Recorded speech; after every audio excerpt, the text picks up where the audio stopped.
दोस्तों दिन था 22 अप्रैल 2025। पहलगाम हमले की खबर जैसे ही दिल्ली पहुंचती है, सत्ता के गलियारों में सन्नाटा सा छा जाता है। पति को मार दिया।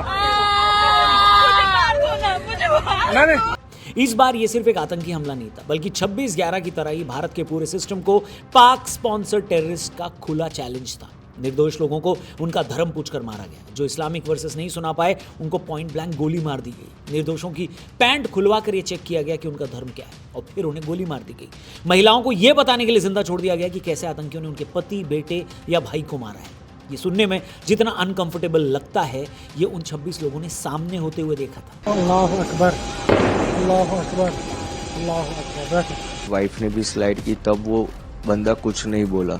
जब मैंने स्लाइड कर रहा था तब वो बोला, और उसके बाद फायरिंग हुई है। इस हमले को लेकर आपने बहुत कुछ पढ़ा और सुना होगा दोस्तों। मैं उसके बारे में बात नहीं कर रहा, बस आपको इतना समझा रहा हूं कि जिस दीमक के साथ हम लड़ रहे हैं उसकी जहनी सोच कितनी सड़ी हुई बैठी है। लेकिन इस बार भारत ने कुछ ऐसा करने की ठान ली थी जो पहले कभी नहीं हुआ था। ये कहानी बस उसी की है। Our fight was with the terrorists. We neutralized the terrorists.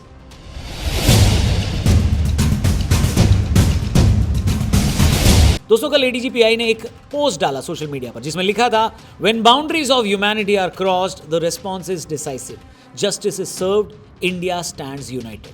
हमारी सेना ने यह याद दिलाया कि पहलगाम हमले को हम कभी नहीं भूलेंगे, लेकिन उसके बाद जिस ऑपरेशन सिंदूर को दुनिया ने देखा उसे पाकिस्तान कभी नहीं भूल पाएगा। अस्सलाम वालेकुम दोस्तों, इस वक्त 5:15 बजे का टाइम है और इंडिया ने हमला कर चुका है फैसल टाउन के इलाके।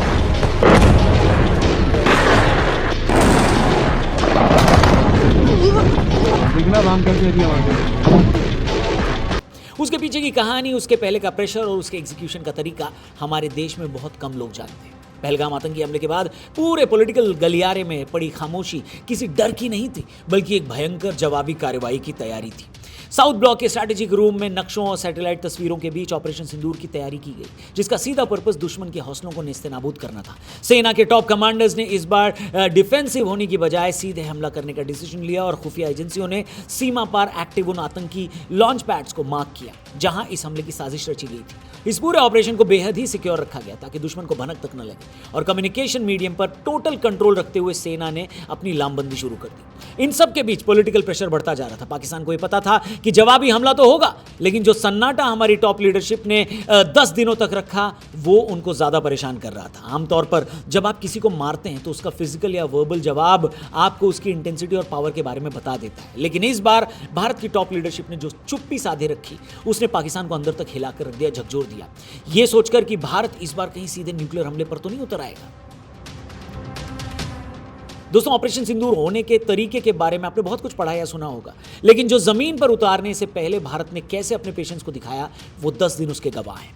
पहलगाम हमले के बाद की स्ट्रैटेजी केवल मिलिट्री अटैक तक सीमित नहीं थी, बल्कि इसमें डिप्लोमेसी और फाइनेंशियल घेराबंदी का एक कॉम्प्लेक्स जाल बुना गया था। खुफिया रिपोर्टर ने बताया कि हमले के पीछे लश्कर तैयबा के स्लीपर सेल्स का हाथ था, जिन्हें सीमा पार के लॉन्च पैड से सीधा इंस्ट्रक्शंस मिल रहा था। इस फैक्ट को बेस बनाकर भारत ने इंटरनेशनल स्टेजेस पर विद प्रूफ्स एक डिटेल्ड डॉइजर शेयर किया, जिससे पड़ोसी देश पर ग्लोबल दबाव कई गुना बढ़ गया। इसी दौरान एफएटीएफ की बैठकों में आतंकी फाइनेंसिंग के नए सबूत पेश किए गए, जिसका पर्पस दुश्मन की कमर फाइनेंशियल रूप से तोड़ना था, ताकि वो फ्यूचर में ऐसे हमले के लिए रिसोर्सेस न जुटा सके। जमीन पर भारतीय सुरक्षा एजेंसियों ने जम्मू कश्मीर के इंटरनल इलाकों में जीरो टॉलरेंस नीति के तहत एक एक्सटेंसिव सर्च ऑपरेशन शुरू किया, जिसे लोकल लेवल पर ऑपरेशन ऑल आउट के अगले स्टेज के रूप में देखा गया। इस दौरान एडवांस ड्रोन तकनीक और एआई बेस्ड निगरानी इंस्ट्रूमेंट्स का इस्तेमाल करके उन सीक्रेट सुरंगों और रास्तों का पता लगाया गया, जिसका इस्तेमाल घुसपैठ के लिए किया जाता था। सुरक्षा बलों ने घाटी के मेन हिस्सों में सीसीटीवी ग्रिड को मजबूत किया और आतंकवादियों के ओवरग्राउंड वर्कर्स के नेटवर्क को खत्म करने के लिए बड़ी कानूनी कार्रवाई की, जिससे आतंकियों का रसद और कम्युनिकेशन सिस्टम पूरी तरह समाप्त हो गया। टेक्निकल मोर्चों की बात करें तो भारतीय सेना ने अपनी सिग्नल इंटेलिजेंस को और अधिक अटैकिंग बनाया, ताकि दुश्मन के एनक्रिप्टेड मैसेजेस को रियल टाइम में डिकोड किया जा सके। ऑपरेशन सिंदूर के पैरेलल रडार जैमिंग और साइबर वॉरफेयर की यूनिट्स को एक्टिव किया गया, ताकि बॉर्डर पार से होने वाले किसी भी टेक्निकल कम्युनिकेशन को फेल किया जा सके। इस प्रोसेस में indigenous Netra early warning system ने अहम भूमिका निभाई, जिसमें दुश्मन के हवाई इलाके में होने वाली मामूली हलचल को भी भारतीय कमांड सेंटर तक पहुंचाया। इन तमाम फैक्ट्स और इंसिडेंट्स ने मिलकर एक ऐसा डिफेंस चक्र तैयार किया दोस्तों, जिसने न केवल पहलगाम का बदला लिया, बल्कि फ्यूचर के लिए एक इम्पेनिट्रेबल डिफेंस वॉल भी खड़ी कर दी। अब इंतजार था उस दिन का जब भारत अपना जवाब देने के लिए जाता। इंतजार था भारत के पाकिस्तान पर होने वाले उस तांडव का। डाटा काटा बंद करो, सब कुछ बंद करो, सब कुछ बंद करो। ये जी बिल्कुल अटैक हुआ है, ये देख सकते हैं।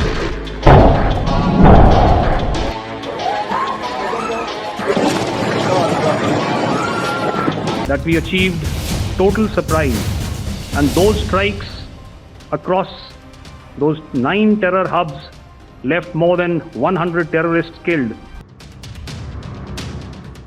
6 मई 2025 वो दिन जब भारत की वायुसेना ने एक बड़ा हमला करते हुए पाकिस्तान के 9 आतंकी ठिकानों पर अटैक किया और उसे तबाह कर दिया। ये वही लॉन्च पैड से जहां से इन आतंकियों को तैयार किया जा रहा था। भारत ने अपनी तरफ से ये साफ कह दिया कि हमने पाकिस्तान में छिपे आतंकी कैंप्स को निशाना बनाया। हमने न तो किसी सिविलियन को मारा और न ही किसी पाकिस्तानी सेना के जवान को मारा है। हमारा जवाब और हमारा मिलिट्री टारगेट पूरा हो चुका था। लेकिन इसके बाद पाकिस्तान ने जवाब देने की सोची और उस बौखलाहट में उसका रिस्पांस एक एसिमेट्रिक रिस्पांस था।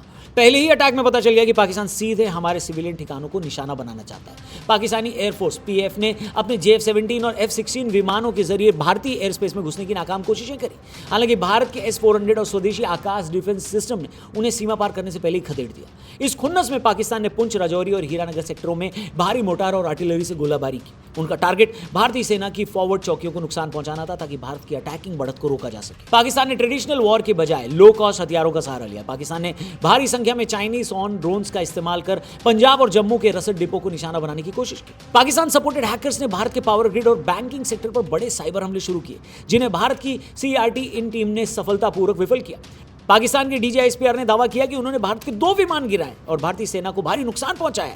हालांकि इंटरनेशनल मीडिया और सैटेलाइट तस्वीरों ने इन दावों को पूरी तरह खारिज कर दिया। जब पाकिस्तान को लगा कि उसकी ट्रेडिशनल आर्मी भारत के सामने टिक नहीं पा रही है, तो उनके मिनिस्टर्स ने फिर से टैक्टिकल न्यूक्स के इस्तेमाल की गीदड़ भपकी दी ताकि इंटरनेशनल कम्युनिटी इंटरफेयर करे और वॉर रुक जाए। लेकिन ऐसा हुआ नहीं। इसके बाद तो भारत ने अपना प्रेशर और बढ़ाया। भारतीय नौसेना द्वारा कराची की ओर बढ़ते ही पाकिस्तान में डॉलर की कीमत हिस्टोरिकल लेवल पर पहुंच गई और शेयर बाजार क्रैश हो गया। वॉर की आहट से पाकिस्तान में पेट्रोल डीजल की भारी जमाखोरी शुरू हो गई, जिससे वहां का लोकल जनजीवन भी ठप होने लगा। लेकिन इसके बाद पाकिस्तान ने वो किया जिसने इस पूरे बवाल को सच में न्यूक्लियर वॉर तक पहुंचा दिया। दोस्तों, दिन था 8 मई 2025। 2 दिन हुई भयंकर रगड़ाई के बाद पाकिस्तान ने दिल्ली की ओर एक बैलिस्टिक मिसाइल से अटैक किया। ये इस वॉर के बीच किसी भी तरफ से न्यूक्लियर अटैक करने की पहली हिमाकत थी, क्योंकि इन्हीं मिसाइलों में न्यूक्लियर कैपेबिलिटीज होती हैं। यानी वो हमला एक न्यूक्लियर हमला भी हो सकता था। 7 और 8 मई 2025 की आधी रात को पाकिस्तान ने भारत के 15 शहरों, जिसमें दिल्ली, चंडीगढ़ और अमृतसर भी शामिल थे, उनको निशाना बनाते हुए एक साथ कई ड्रोन्स और मिसाइलें दागी। पाकिस्तान ने अपनी कम दूरी की बैलिस्टिक मिसाइल, जिसको कई रिपोर्ट्स में गजनवी या अब्दाली का एडवांस वर्जन बताया गया, उसका भी इस्तेमाल किया था। इसमें से एक मिसाइल को अमृतसर में गिरा दिया गया। इस मिसाइल को भारत के S-400 ट्रायम्फ और स्वदेशी आकाश एयर डिफेंस सिस्टम ने अमृतसर के पास माखन मंडी गांव के ऊपर हवा में ही नष्ट कर दिया। पाकिस्तान का मकसद दिल्ली जैसे महानगरों में दहशत फैलाना और गोल्डन टेम्पल जैसे धार्मिक स्थलों के पास नुकसान पहुंचाकर सांप्रदायिक तनाव पैदा करना था। भारत के इंटीग्रेटेड काउंटर US ग्रिड ने इसे पूरी तरह नाकाम कर दिया। लेकिन यह हमला बाकी हमलों से अलग था। पाकिस्तान दिल्ली में बैठी हमारी लीडरशिप को निशाना बनाना चाहता था। यह हमला वो था जब भारत ने पाकिस्तान को एक ही रात में पंगु बनाने की कसम खा ली थी। भारत को पता था कि एक बैलिस्टिक मिसाइल की खबर सुनते ही अमेरिका से लेकर बाकी ग्लोबल खिलाड़ी एक्टिव हो जाएंगे और पूरी कोशिश करेंगे कि यह वॉर रुक जाए। भारत के पास ज्यादा से ज्यादा सिर्फ एक रात का समय था, जब हम अपनी शर्तों पर पाकिस्तान को घुटनों पर ला सकते थे। पाकिस्तान की हिमाकत का जवाब देने के लिए भारतीय वायुसेना ने 10 मई 2025 को अपना सबसे घातक हमला बोला। Indian forces targeted the strategic Noor Khan Air Base in Rawalpindi. Noor Khan airbase Rawalpindi पर हुआ सबसे बड़ा अटैक। यह पाकिस्तान का सबसे स्ट्रैटेजिक एयरबेस है, जो उनके nuclear Arsenal strategic plans division के बहुत करीब है। इनफैक्ट ये वही एयरबेस है जहां पर हाल ही में अमेरिका के वाइस प्रेसिडेंट JD वेंस उतरे थे। जब ईरान से बातचीत करने के लिए अमेरिकी डेलीगेशन आया था, तो इसी एयरबेस पर उतरा था। यह पाकिस्तान का वही नूर खान एयरबेस था जिसे भारत ने धुआं कर डाला था। भारत ने यहां प्रिसिशन क्रूज मिसाइल्स और लॉइटरिंग म्यूनिशंस यानी आत्मघाती ड्रोन से हमला किया। भारत ने नूर खान एयरबेस के हैंगर, रिफ्यूलिंग विमानों और वहां तैनात नंबर 10 स्क्वाड्रन के इंफ्रास्ट्रक्चर को भारी नुकसान पहुंचाया। सैटेलाइट इमेजरी से यह साफ पता चलता है कि वहां के कंट्रोल सेंटर्स और रनवे को पूरी तरह नॉन ऑपरेशनल कर दिया गया था। नूर खान एयरबेस के अलावा भारत ने सीमा के पास लोकेटेड पाकिस्तान की 11 फॉरवर्ड एयर स्ट्रिप्स और रहीम खान एयरबेस को भी निशाना बनाया ताकि उनके लड़ाकू विमान उड़ान न भर सके। भारत ने इस युद्ध में इलेक्ट्रॉनिक वॉरफेयर का ऐसा जाल बुना कि पाकिस्तान का डिफेंस सिस्टम अंधा हो गया। पाकिस्तान के पास mainly Chinese air defence system जैसे LY-80 थे। भारतीय वायुसेना ने अपने स्वदेशी जैमर्स और एंटी रेडिएशन मिसाइल्स का उपयोग करके उनके रडार और कमांड सेंटर्स को जाम कर दिया। रिपोर्ट्स के अनुसार भारत ने पाकिस्तान के पूरे एयर डिफेंस नेटवर्क को मात्र 23 मिनट के भीतर बाईपास कर दिया। इसके बाद भारतीय विमानों ने बिना किसी रुकावट के उनके स्क्वाड्रन्स और रडार साइट्स को तबाह कर दिया। सिर्फ 23 मिनट दोस्तों, 23 मिनट में भारत ने पाकिस्तान को न सिर्फ अरबों का नुकसान पहुंचाया, बल्कि उनके न्यूक्लियर बेस पर हमला करके यह बता दिया कि जिस खेल को तुम खेलने आए थे उसके बाप हम हैं हम। यही वो मोमेंट था जिसके बाद पाकिस्तान और यूएस एक साथ पैनिक मोड में आ गए और पाकिस्तान अपने अब्बा हुजूर के सामने गिड़गिड़ाते हुए पहुंचा कि भैया भारत ने हमारी कह के ले ली है, हमें बचाओ अब्बा हुजूर, हमारी आगे से गीली और पीछे से पीली हो रखी है। यानी ट्रंप चाचा को फोन लगाया पाकिस्तान ने। दोस्तों 10 मई 2025 की रात आपको याद होगा अमेरिका के वाइस प्रेसिडेंट जेडी वेंस ने एक इंटरव्यू में बोला था कि अमेरिका इस युद्ध में बिल्कुल भी भारत और पाकिस्तान के बीच फंसने वाला नहीं है। लेकिन सिर्फ एक ही रात के बाद यूएस के प्रेसिडेंट डोनाल्ड ट्रंप ने सीज फायर डिक्लेयर कर दिया। पूरा देश सन्न था कि जिस वॉर में हमने पाकिस्तान की नाक से लकीरें खिंचवा दी थी वहां ट्रंप ने कैसे सीज फायर डिक्लेयर कर दिया। और ट्रंप कौन होता है सीज फायर करने वाला? लगातार 5 दिनों तक जो दिल्ली डोमिनेट कर रही थी, अचानक देश के लोग उसी से सवाल करने लगे कि आखिर उस रात हुआ क्या था। डिफेंस एक्सपर्ट्स के अनुसार ऑपरेशन सिंदूर के बाद हुआ सीज फायर कोई अचानक से हुई घटना नहीं, बल्कि भारत की एक प्री प्लान डिप्लोमेटिक और स्ट्रेटेजिक विजय थी। भारत ने इस सीज फायर को केवल उन पॉइंट्स पर, उन शर्तों पर स्वीकार किया था जब भारत के सारे प्राइमरी मिलिट्री टारगेट्स, खासकर सीमा पार आतंकी बुनियादी ढांचों का विनाश पूरी तरह से हो चुका था। यानी भारत पाकिस्तान को घुटनों पर ला चुका था। जब पाकिस्तान का एयर डिफेंस पूरी तरह विफल हो गया और भारतीय मिसाइलें उनके कोर कमांड हेडक्वार्टर के पास तक पहुंचने लगी, तब 10 मई 2025 को शाम लगभग 4:45 पर पाकिस्तानी डीजीएमओ ने भारतीय इक्विवेलेंट को हॉटलाइन पर कांटेक्ट किया। पाकिस्तान ने डी एस्केलेशन की ऑफिशियल अपील की और ग्लोबल मीडिएटर्स के थ्रू गुहार लगाई। बताया जाता है इसके लिए पाकिस्तान ने 26 करोड़ से ज्यादा खर्च कर दिए ताकि किसी तरह यूएस प्रेसिडेंट तक पहुंचा जा सके। भारत ने तुरंत सीज फायर नहीं माना। भारत ने पहले अपनी कुछ कड़ी शर्तें रखी। शर्त नंबर 1, पाकिस्तान आधिकारिक तौर पर स्वीकार करे कि वो अपनी जमीन से ऑपरेट होने वाले आतंकी कैंपों को नष्ट करेगा। दूसरी शर्त, एलओसी पर तत्काल प्रभाव से फायरिंग रोकी जाए। तीसरी शर्त, भारत द्वारा हासिल की गई स्ट्रैटेजिक ऊंचाइयों पर पाकिस्तान कोई दावा नहीं करेगा। पाकिस्तान ने हाथ जोड़कर ये तीनों शर्तें मान ली। लेकिन इसके बावजूद देश के अंदर एक गुस्सा था कि इस बार पाकिस्तान के साथ आर या पार करना चाहिए था। लेकिन कई डिफेंस एक्सपर्ट्स का मानना था कि सरकार को कुछ ऐसा जरूर पता होता है जो हमको नहीं होता है। डिप्लोमेटिकली ये निर्णय भारत के लिए एक विन विन ही रही, क्योंकि इसने एक जिम्मेदार परमाणु शक्ति के रूप में भारत की साख को और मजबूत किया और तेजी से बढ़ती इकोनॉमी को पोटेंशियल इंटरनेशनल सैंक्शन से सुरक्षित रखा। युद्ध विराम ने भारतीय सेना को अपनी फॉरवर्ड पोस्ट को दोबारा संगठित करने और खुफिया तंत्र को फिर से मजबूत करने का अवसर भी दिया। इस रणनीतिक धैर्य ने गेंद दुश्मन के पाले में डाल दी है।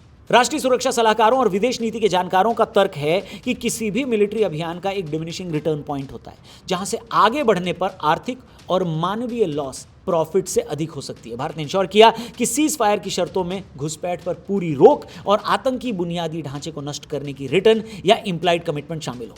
भारत ने इसे इसलिए माना, इसलिए स्वीकार किया क्योंकि भारत का टारगेट पूरा हो चुका था। ऑपरेशन सिंदूर ने अपना प्राइमरी मैसेज पहुंचा दिया था, ये नया भारत है, घर में घुस कर मारता है। पर वहीं पर भारत ये भी समझ चुका है कि हमारा पड़ोसी वो डॉगी है जिसकी पूंछ को हमने सन 47 से नली में डालकर रखा है, लेकिन वो सीधी होने का नाम ही नहीं ले रही है। जिसका एक कारण ये है कि उसका अमरीकी मालिक इस डॉगी के आगे हमेशा हड्डियां, बिस्किट के कुछ टुकड़े डाल देता है और वो दुम हिलाते हिलाते उसके पास पहुंच जाता है। और यही मालिक इस डॉगी को लगातार बचाने की कोशिश भी कर रहा है। लेकिन भारत ने भी ऑपरेशन सिंदूर के जरिए इसी डॉगी के गले में पट्टा बांधने का भी जबरदस्त काम किया है, जिससे डॉगी कंट्रोल में भी है और अपनी औकात में भी। बाकी एक चीज के लिए आपको सॉरी बोलना चाहूंगा दोस्तों कि डॉगी जैसे इतने अच्छे और वफादार जानवर को हमने अपने निकम्मे पड़ोसी से कंपेयर किया। इसके लिए डोगेश भाई, आई एम रियली सॉरी। बाकी दोस्तों इस पूरे मैटर पर आपको क्या कहना है, क्या है आपकी ओपिनियन, कमेंट करके जरूर बताना।